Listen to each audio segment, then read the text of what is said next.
We all know that learning can happen anywhere, but when it comes to teaching, it's often difficult to figure out what matters most. After years and years in the classroom and endless hours of research, today's guest thinks he has it narrowed down to just 6 things. Let's find out next.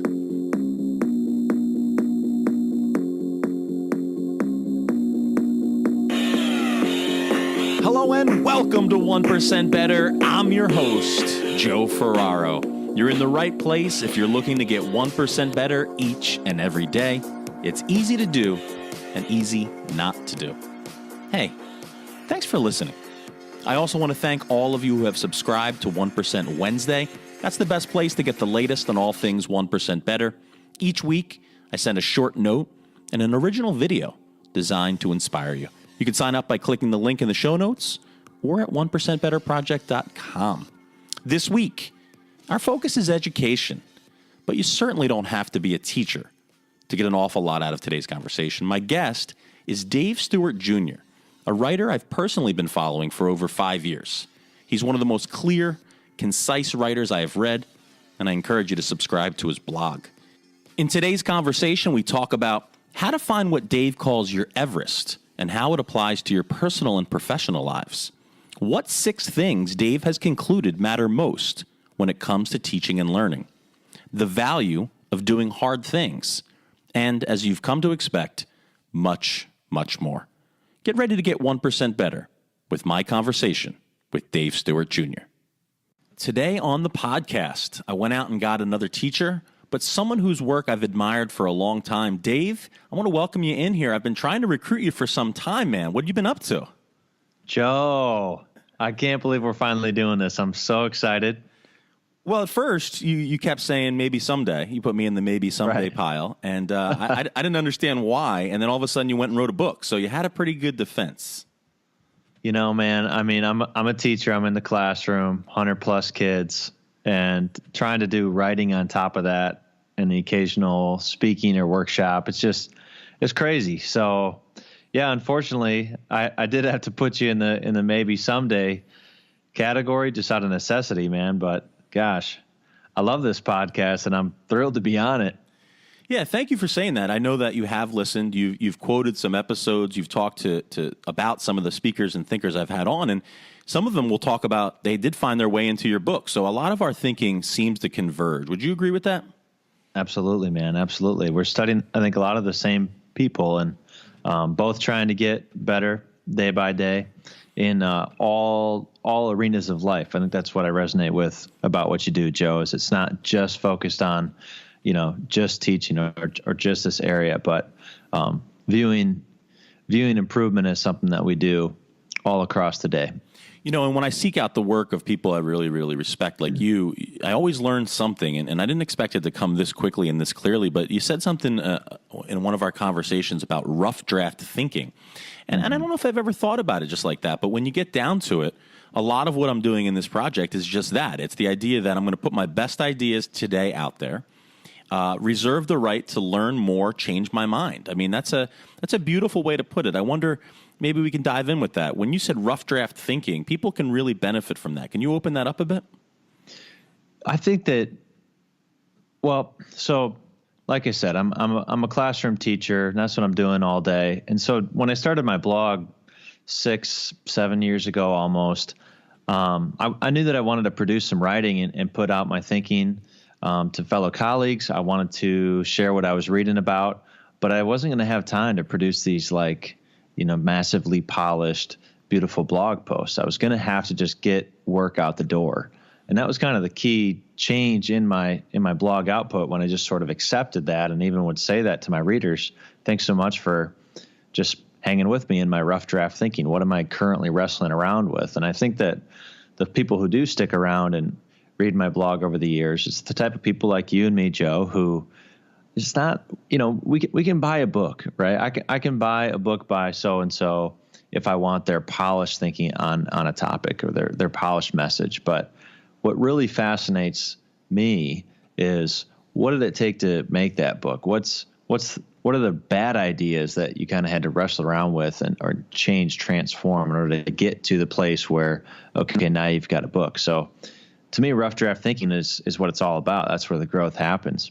And I just want to put a few things up on the table, and let's talk about them a bit. You said the word polished, and then you're talking about not fully formed ideas. But I'm wondering if you can kind of clarify in your mind, what does it mean to tease out the difference between perfectionism and sometimes people take that and say, well, let's put out subpar work. And I never felt that from you. So I want to be a little bit more clear about what you mean when you said, because when I read your blogs, I get the candor, and I get the idea that you sometimes broke the fourth wall and told the readers I wasn't fully sure about this. But how do you know it's good work, and how do you make that distinction for yourself, and how can listeners think about that?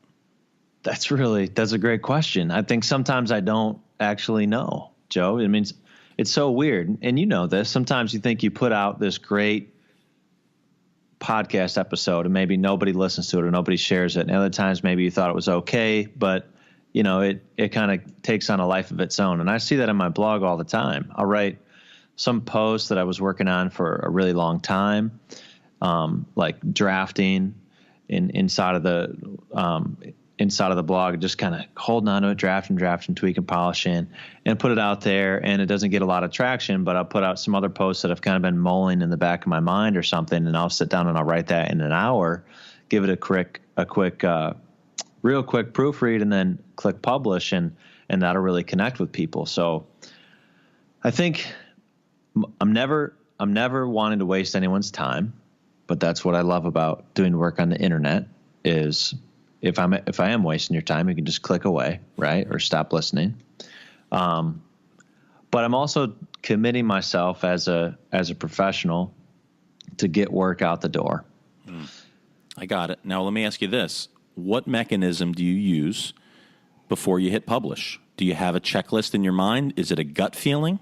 People all the time that listen to this show, we keep telling them and beating the drum. We say, listen, you got to hit send. You have to do the work. You have to be willing to make mistakes in public. What does that process look like for you? Oh man, that takes so much. It takes so much courage, right? Because it's going to be there forever. I mean, probably you're not going to go back. And I mean, I haven't gone back to my earliest blog posts and like done any editing at all, even though they're probably rife with things that I wouldn't necessarily be, you know, that just your earlier work always makes you squirm. That's a sign that you're getting better. If the stuff that you made a year ago or 2 years ago is kind of like, man, I don't love that. But I think that, you know, I just try to always assume my readers they're really smart. They're really compassionate. They're not sitting there, you know, they didn't wake up today hoping like, oh my gosh, I'm just going to like super critically judge Dave Stuart when I read his blog today. And if it's not awesome, like I'm done with him forever. They're regular people like you and me, Joe. And so I think that they have a tolerance for sometimes, you know, sometimes your work doesn't connect, but it's my job to constantly strive to write something that either encourages you or equips you or makes you feel understood as a teacher. And I think that if I just do that consistently, I show up every Tuesday and Saturday for me. That's if there's a tactical takeaway from this, it's just I've committed to publishing posts and that frequency. Then I've done my job, right? If I produce something that I think can help you, encourage you, equip you, then I've done my job. I'm talking to Dave Stuart Jr. You can find his blog at davestuartjr.com. That's Stuart. I went back in the archives, and our first correspondence that I could find was September 15th, 2013. So I'm at least a 5-year reader.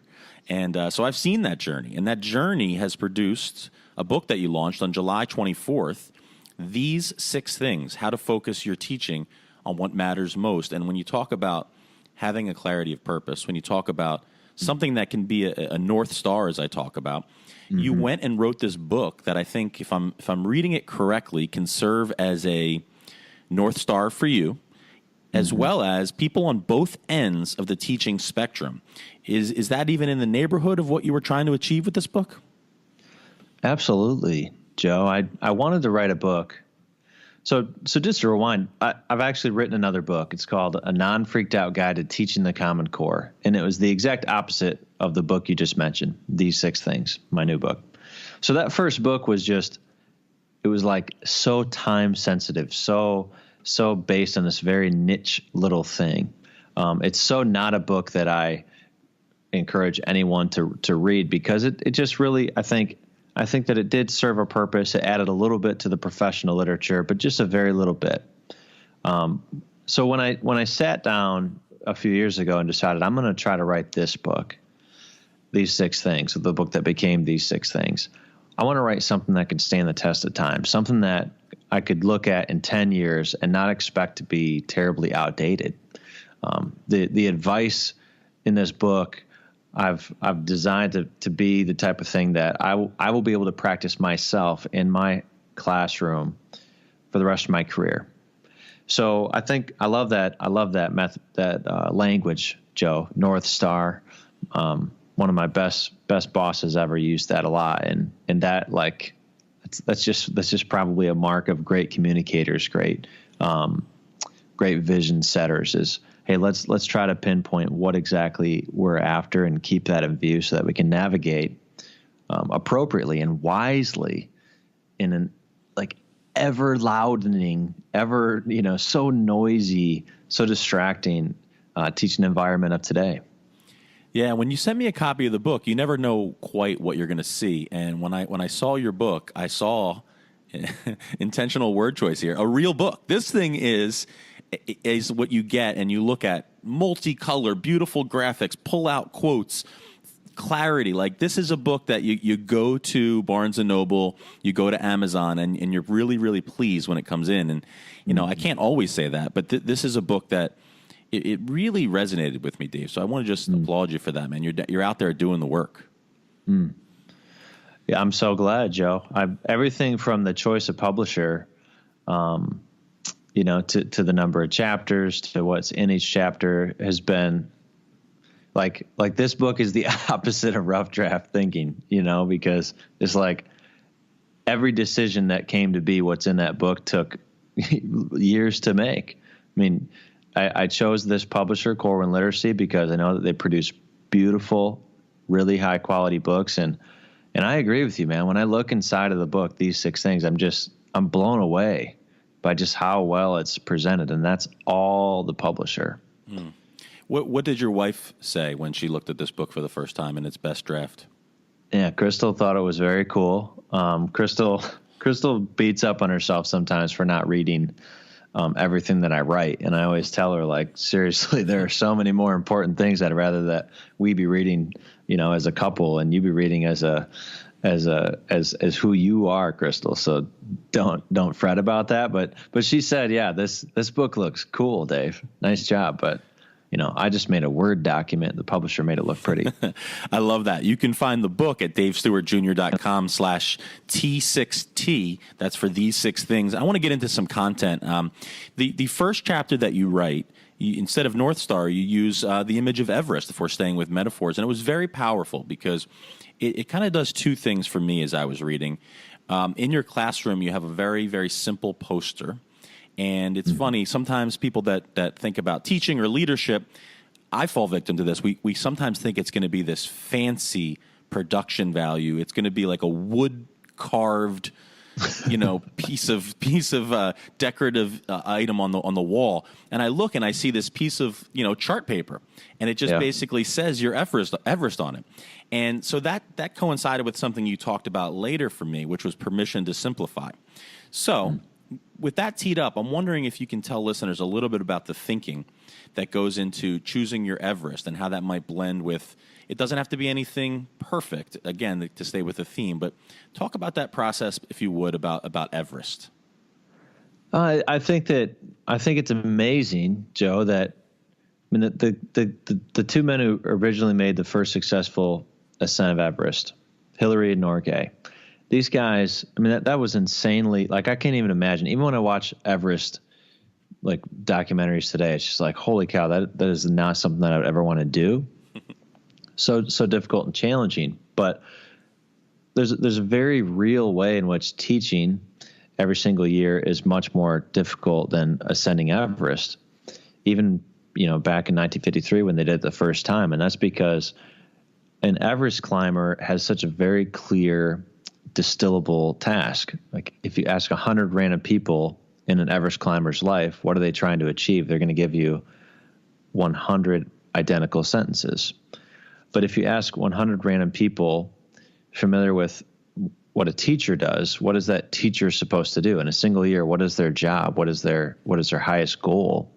You're going to probably get 100 completely unique sentences. And if you group those sentences, you'll probably get 4 or 5 different full-time jobs.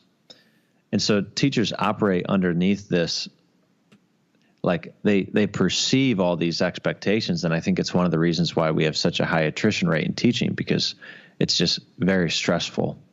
You never feel like you're doing enough, because if you're operating underneath this cloud of expectations, you're not doing enough. And so the Everest exercise is just, I want teachers to define what in a single sentence are they trying to achieve this year.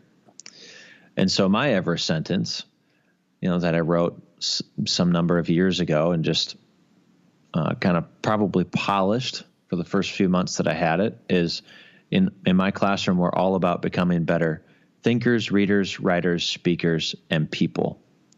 So thinkers, readers, writers, speakers, and people. And I tell my students, if we're not working on one or more of those things every day, then we're getting off course, and you need to call me to task for that, because that, at the end of the day, is what we're about. Whether I'm teaching world history or English, that's what we're about. And if I walk out of the school at the end of a tough day and I look at that poster and I can say that I worked toward one or more of those things with my kids, then I did my job. On a granular level, someone listening wants to try that exercise. Do you just say to them, take out a piece of paper and start writing and see what comes up?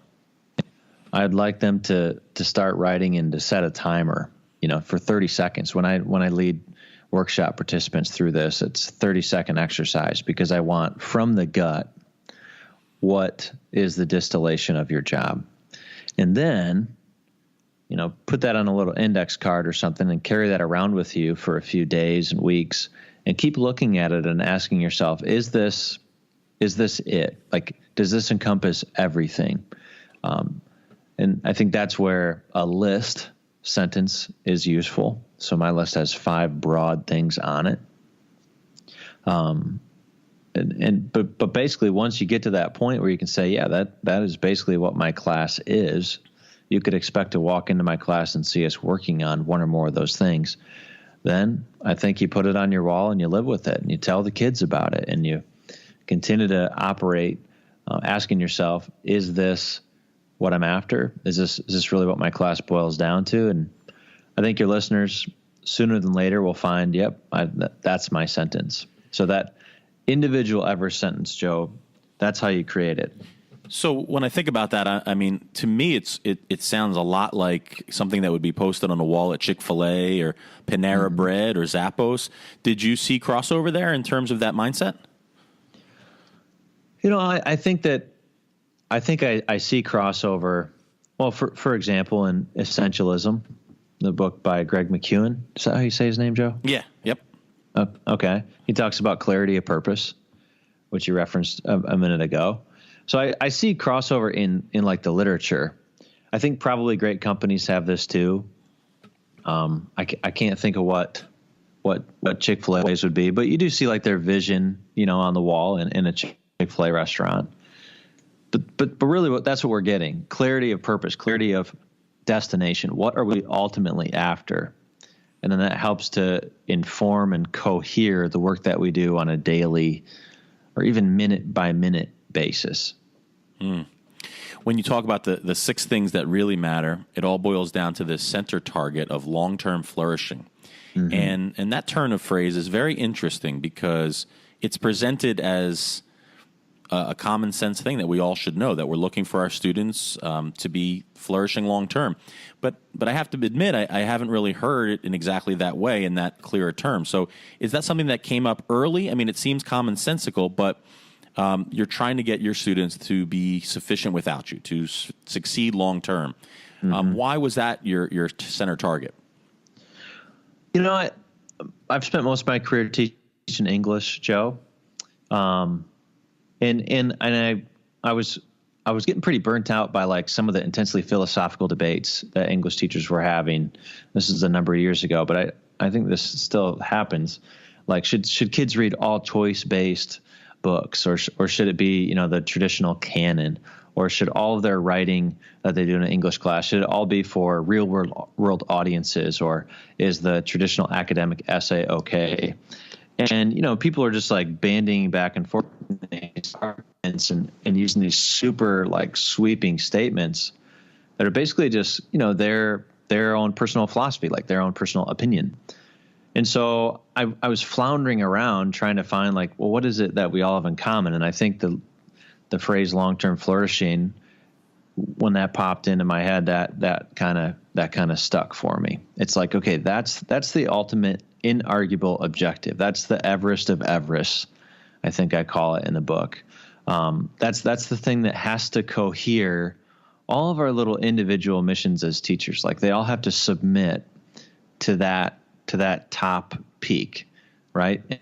And then that's the filter through which we can have the conversation about choice-based reading versus, school selected or teacher selected reading. That's the lens through which all these little debates that we have can be funneled, because it all comes down to that, right? Is it possible for our kids to flourish long-term through this technique or that technique? Which is the most likely to produce long-term flourishing for the most kids? So I guess it's, I think I called it somewhere in the blog, the first principle of education. It's like you start there. We all start there, right? The physical education teacher in my building starts there. I start there. My principal starts there. The counseling staff starts there. Like, it all starts there. And then from there, we can build out things like strategies and curricula and, more granular philosophies specific to disciplines. It's so interesting because when you look at your 6, someday when we share a cup of coffee together, I'd love to talk more about reading and knowledge. Those are the 2 of the 6 that jump out at me that could be most argued about, in my view, about how you go about getting a kid to long-term flourishing. Those are the 2 that seem, and you know this, we're in the field, that are most under siege. You have Camp 1 saying anything you can Google should never be taught. You have Camp 2 saying kids need a basic fundamental knowledge base. You especially hear that from history teachers. And then the reading is exactly what you teed up, right? It's the canon. Everyone should read. In the book, you mentioned Fahrenheit 451 as, although not your favorite, it's something in the curriculum.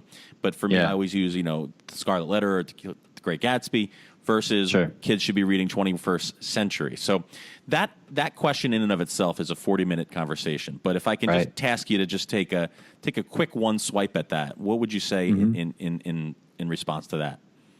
I think the most provocative chapter in the book is the knowledge chapter. And it's not intentionally provocative. Nowhere am I ever in my writing trying to provoke. Like, that's not I know some people approach, internet marketing like you want to be provocative. You want people to be talking about it, good, bad, or otherwise.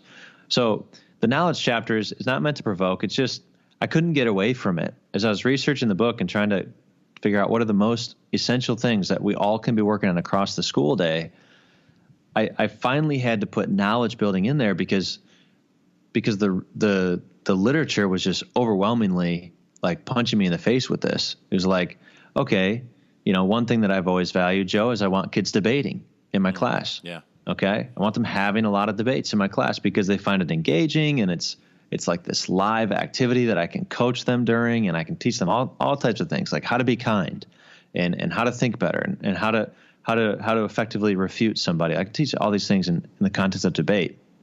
But I started to notice that when I chose a debate topic that the kids knew nothing about, even if it was the end of the school year, when they had tons of debate practice, the debate would be really bad, like just low energy, low quality, very repetitive, like not good.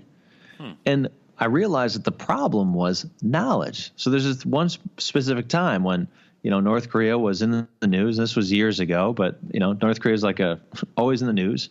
So they popped up on the news, and I threw the prompt out, and I gave them like one article of the week on North Korea or something.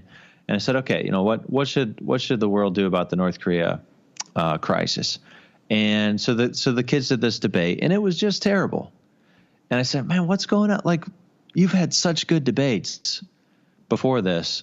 We're so far into the school year. What's going on? So I just gave them, like, for a month, a bunch of little tidbits on North Korea. Like, I threw them a few more articles of the week, different angles, a couple short, like, warm-up exercises, brief informational videos. And then we had the same exact debate, Joe, a month later. And it was the best I'd ever seen. And the difference was knowledge. And I started to read people like Daniel Willingham. Daniel Willingham is a cognitive scientist who writes beautiful, amazing articles for teaching. Daniel Willingham's blog is like my favorite blog to read about teaching, because he's like this scientist who takes all this literature that I would never have time to read, and he has this PhD in the brain, and he writes in a way that teachers can access. But Willingham has all these articles that are basically like, forget about critical thinking if you don't have knowledge. And you know what? Forget about reading if you don't have knowledge. Because take Dave Stuart, Joe. I'm a decent reader, right? Just like you. I mean, I think that we could do pretty good on an SRI test. But you know what, Joe? Hand me an article from like Astrophysics Journal, and you're going to find me a very slow, low comprehension reader. I'll be able to decode it just fine, but that's where we get confused as teachers. We think about reading as this transferable skill, but it's only decoding that's a transferable skill. Reading the words verbatim from the page, comprehension is domain specific. And so if you want kids to comprehend an article about North Korea, they need to know a lot about North Korea. They need to have a lot of knowledge. Like you said, we could go forever on this, but like, those are the types of things that I wove into the knowledge chapter. And I was pulling my hair out writing that chapter at first. Like, how do I condense all this? And how do I not make this a really gloomy chapter? Like, I want to give actionable things that we can do about this. But I guess that kind of gives you an overview of how you can't think critically without knowledge. You can't read high level stuff without knowledge. You can't do it. Yeah, it's very, very interesting. I would actually love listeners to weigh in on this a little bit, because people outside of the world of education are completely divided on this point as well. Mm-hmm. One of the books that's on my list of things to read is Why Don't Students Like School? And that's by Willingham. So, I'm going to just leave this here, but think about it. You're talking about they need knowledge.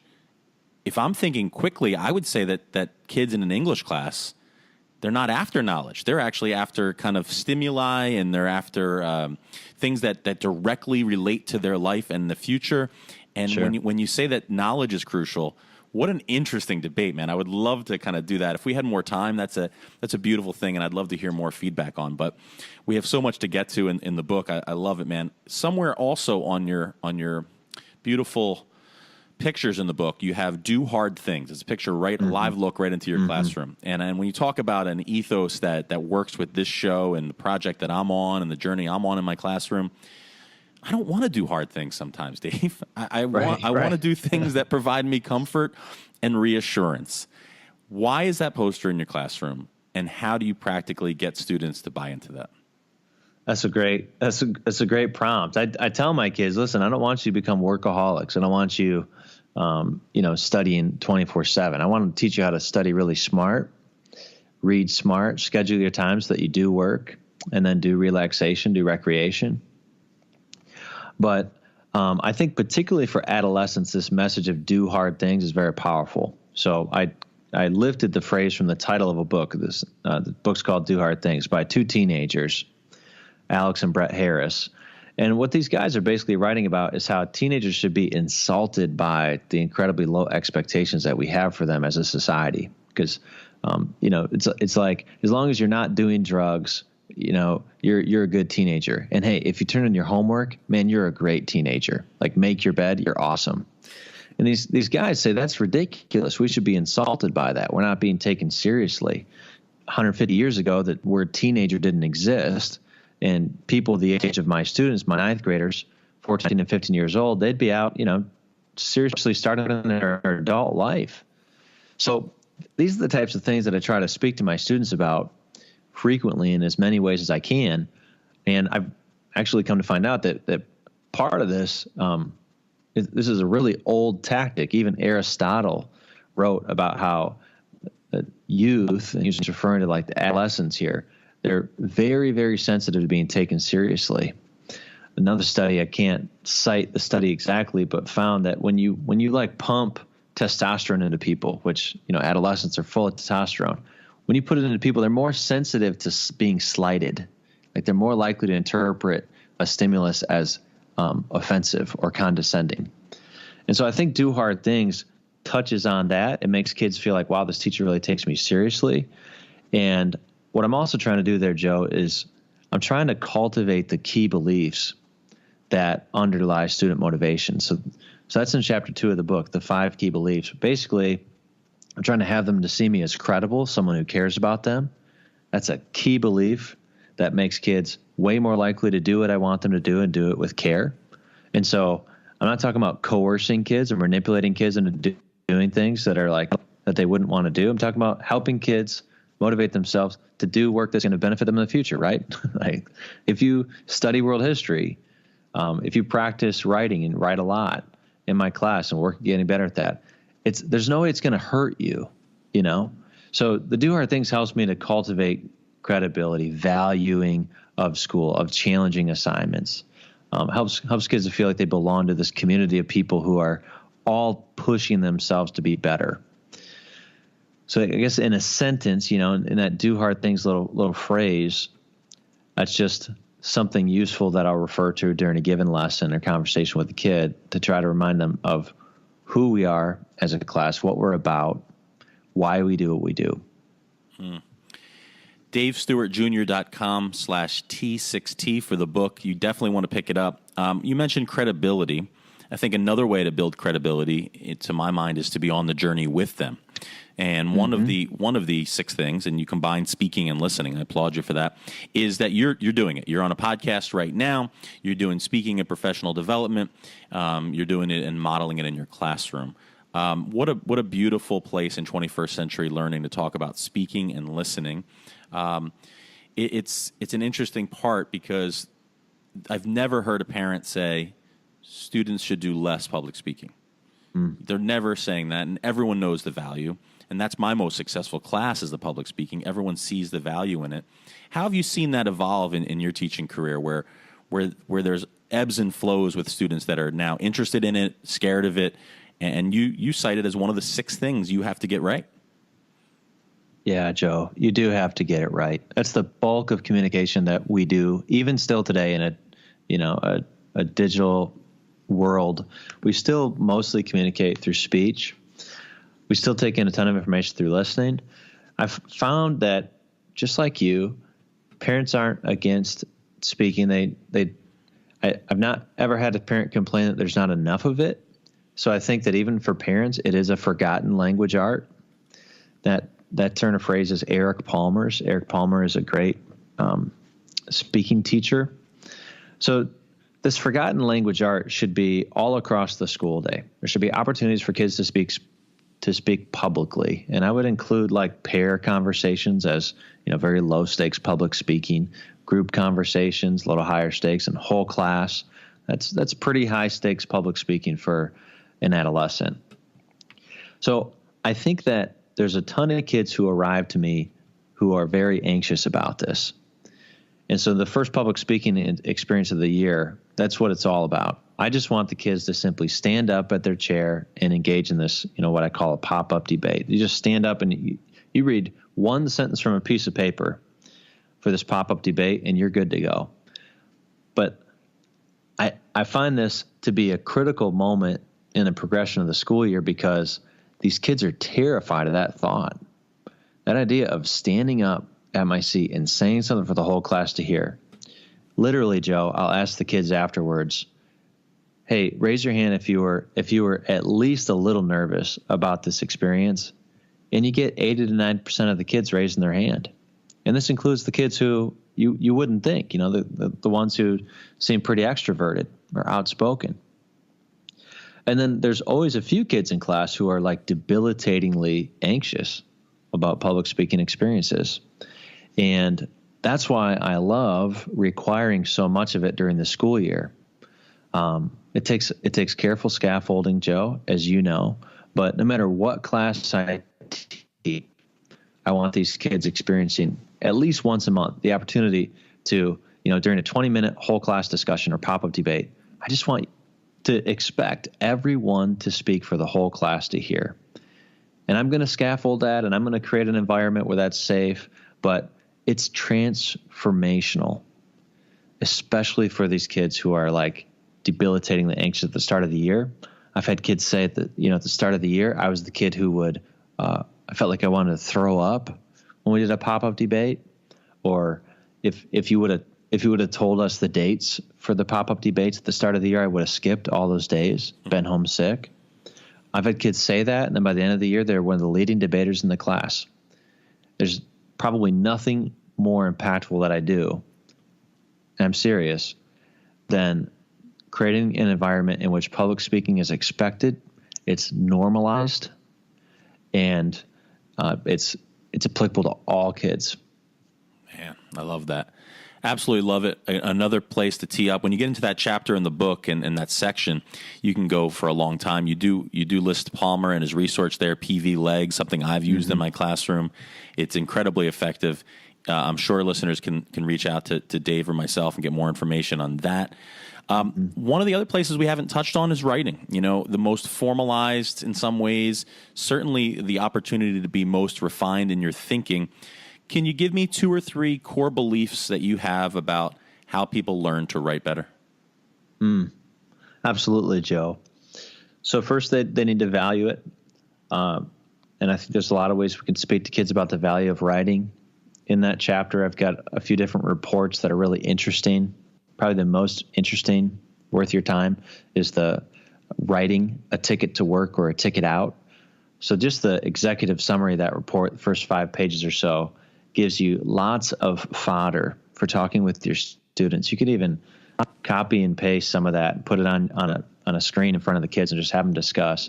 But it's amazing how integral writing is, even to jobs in like manufacturing or service, finance, real estate. It's not just people like you and me, Joe, who are going to become English teachers someday. So first, people need to value writing. Second, they need to do a lot of it. I think quantity precedes quality with writing. So you need kids, I think Gallagher coined the phrase, but you need kids to do way more writing than the teacher can possibly grade. Otherwise, they're not writing nearly enough. And so I lay out some prescriptions for that. And then finally, there are really efficient means that we as teachers can be using to provide feedback on certain important pieces of writing that we give. It doesn't need to look like us carrying stacks of papers all the time, Joe. In fact, it can't. If that's what it looks like, then our kids aren't going to write enough, because too many of us, Joe, like you and I, we're not going to live that life of constantly being chained to a stack of papers at the expense of our significant others and our families. We're just not going to do that. We're going back to your North Star metaphor. The North Star for me, teaching is awesome. I love it. I'm sold out on it, but I'm more loyal and dedicated to my family. So I guess that's the last core belief, is that feedback on writing cannot look like giving up your entire life. And what another great example of a place where you can have an entire episode on, right? You get beginning teachers especially just feel paralyzed by these piles and piles of writing. I definitely would point people to Gallagher as well. That idea to just kind of leave up there in the bulletin board and think about.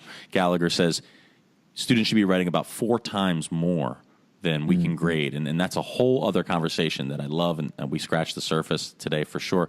I don't want to go lightning round on you, Dave, but I want to ask you a few questions with shorter answers that we can just kind of make sure we hit a few things. What has changed most in teaching since you started almost 2 decades ago? I think that the teaching workforce is getting a lot younger. I think we're retiring people, and we're not keeping teachers around as long. So I'm thinking that a report I read recently cited the median teacher experience level is like 1 or 2 years as the Wow. median teacher experience level. In the 80s, it was 15 years. Wow. Cell phones have had what effect on student learning?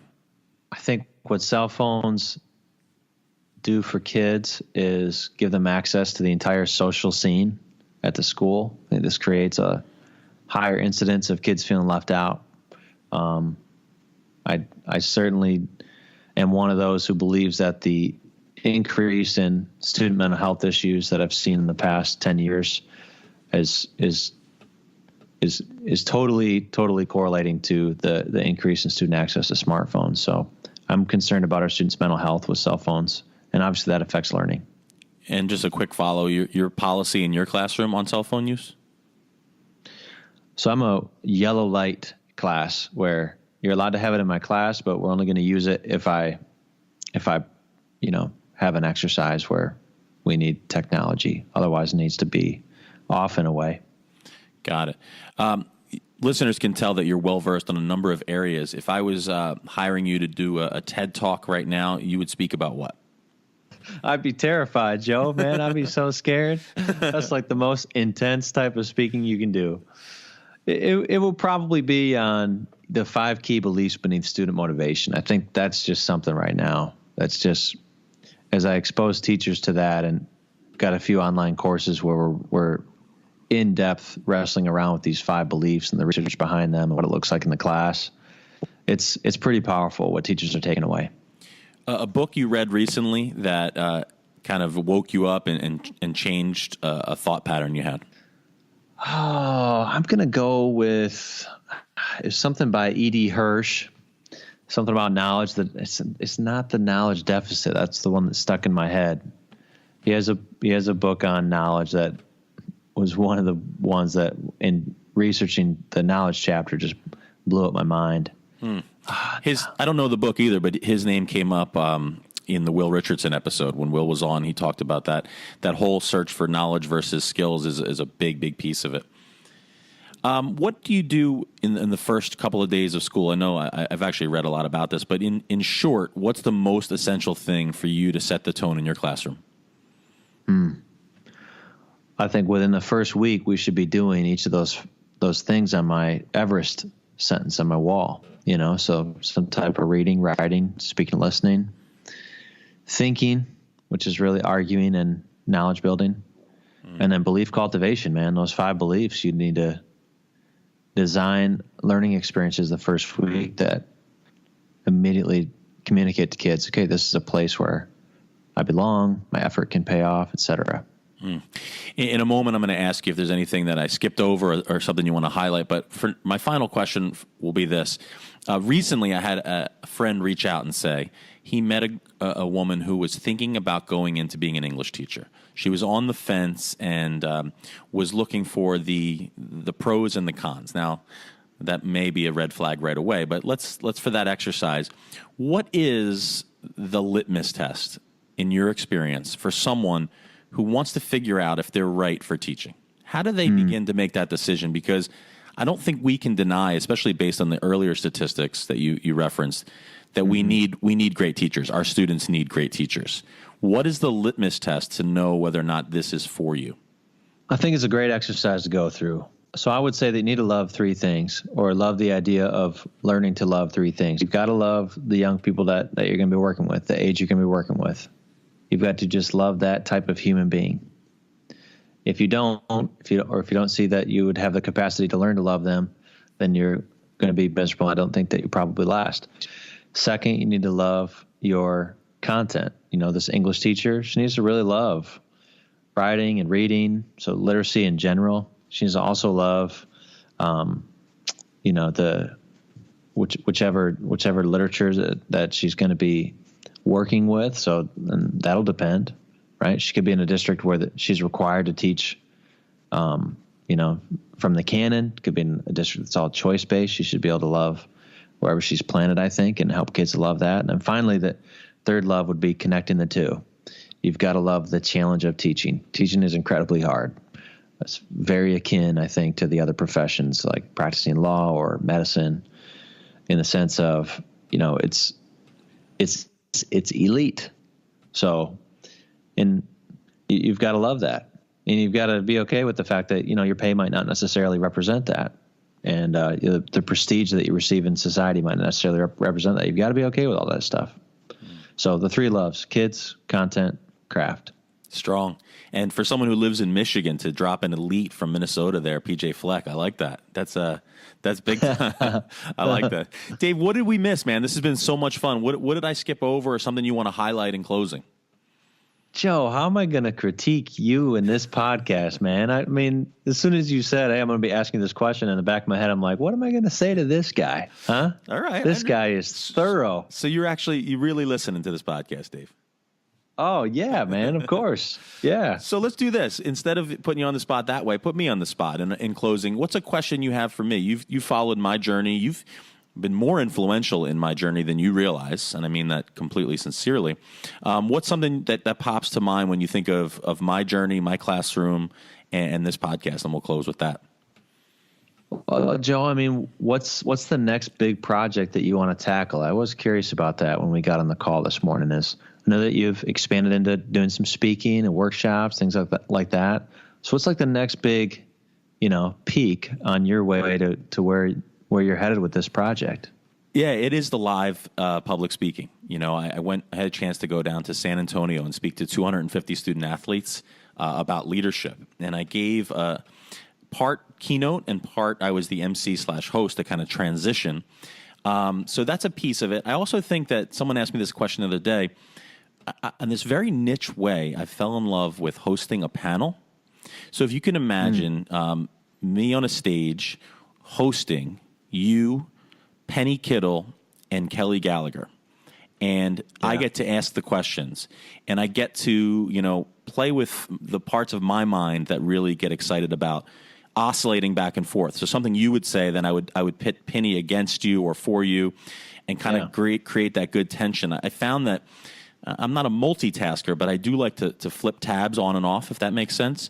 So if you said to me, what's a dream position or a dream event, it would be something like that. Let's talk about, hey, let's make it real. The knowledge versus skill, and does it have to be versus, on a stage, you and 2 other prominent teachers, and let's rock and roll.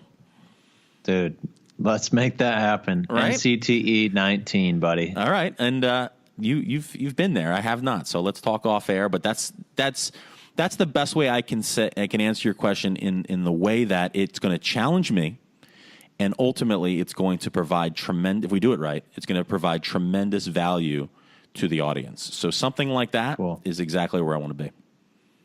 Awesome. These 6 things, how to focus your teaching on what matters most. I know we got into the weeds a little bit here, Dave, but there was value to be had for sure. I've been doing over 50 episodes like this, and I know a good one when I see it. Dave, thank you so much for doing this, man. I know you have a lot on your plate. Oh, Joe, thank you so much. What a privilege and a pleasure, man. Have a great day. You too. He's Dave Stuart Jr., DaveStewartJr.com/T6T. I want to thank him so much for helping us get 1% better today.